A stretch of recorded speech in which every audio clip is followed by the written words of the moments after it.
As I mentioned in a previous video, I had ordered a national beehive, which has now arrived, so I'm going to be putting that together today. It's a red cedar hive which has come from Cadden Hives. I think they're a small family run business, so it's nice to support them. So yeah, I've ordered the beehive from them. I've got some bits and pieces, for instance the foundation, they were out of stock. I think it's a busy period at the moment, and especially with the coronavirus lockdown, I think a lot of people are getting into beekeeping, and a lot of places are out of stock with things at the moment. So I've ordered my foundation from another company. The hive arrived in 2 cardboard boxes. One of them had this package in, which is the lid and lots of parts within the lid, and then this is the other box which has got some more bits in. So yeah, it's really well packaged, really happy with how it's looking. Also within one of the boxes with these 2 items here, I think that at the back is the queen excluder, and then that's the mesh floor. There are also some instructions, thankfully, and I think the panel pins hopefully are included as well. So I should have everything I need. I'm going to get cracking.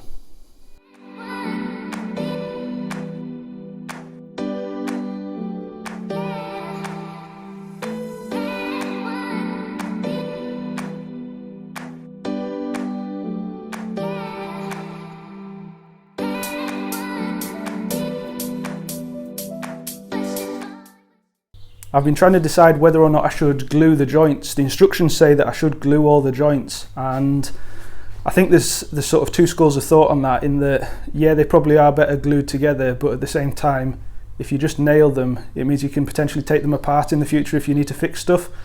So I think I'm just going to nail, I'm not going to glue. I think this should be all the tools I'm going to need. I've got a set square, some sandpaper, a rubber mallet, a normal hammer, and a centre punch.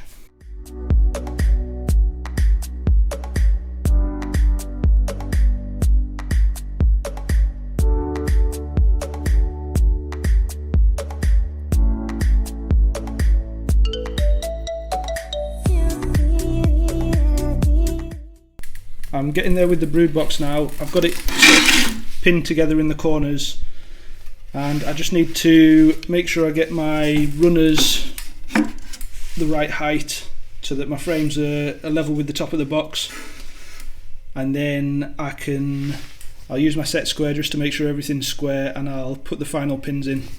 That's the brood box and the 2 supers put together. It was pretty straightforward really.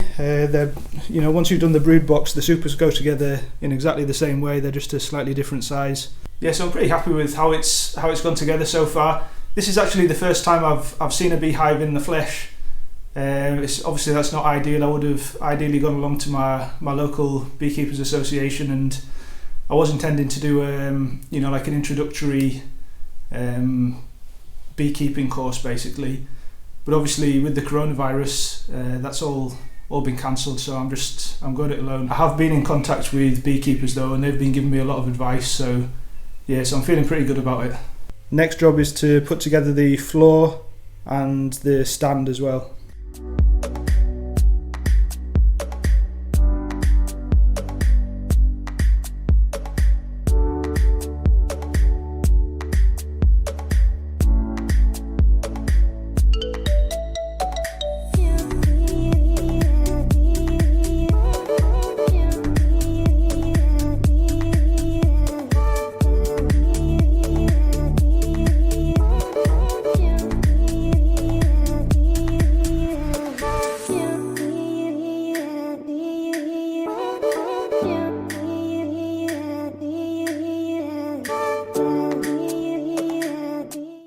That's the beehive finished. Hopefully I haven't missed anything. So I'm going to get this hive in position tomorrow, and I'm going to bait it up as a swarm trap as well. And incidentally, the other swarm traps that are up, I haven't seen any bees around them at all. I don't know if it's the weather, it's been a bit cold and wet and windy. I think it's supposed to warm up over the next few days, so fingers crossed we might see some more activity around them. I hope you enjoyed the video. If you've got any pointers, if you saw anything that I didn't do quite right, feel free to leave a comment below and let me know. And yeah, I'll see you next time. Thanks for watching.